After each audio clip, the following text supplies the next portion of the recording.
So I've returned to the dissection I made to replicate the parasternal long axis to show you the problems that exist with defining these rings within the aortic root.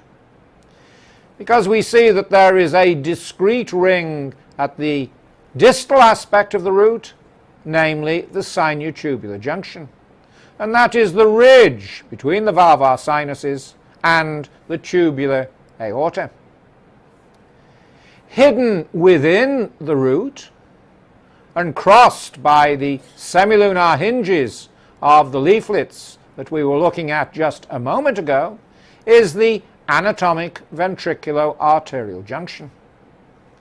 But then the entrance to the root, the echocardiographic annulus, is no more than a virtual ring, since if I take my probe and I place it along the plane that is demarcated by the most proximal attachments of the semilunar hinges, you see that there is no anatomic structure that is defining this so-called echocardiographic annulus.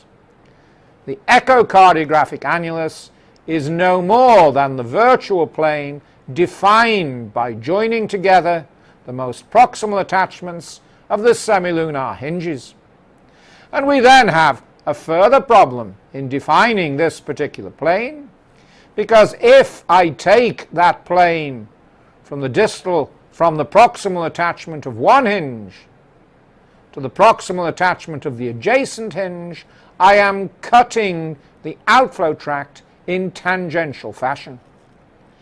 To take a full diameter across the outflow tract, I have to cut from the most proximal attachment of one semilunar hinge to the interleaflet triangle between the opposite two valvar sinuses.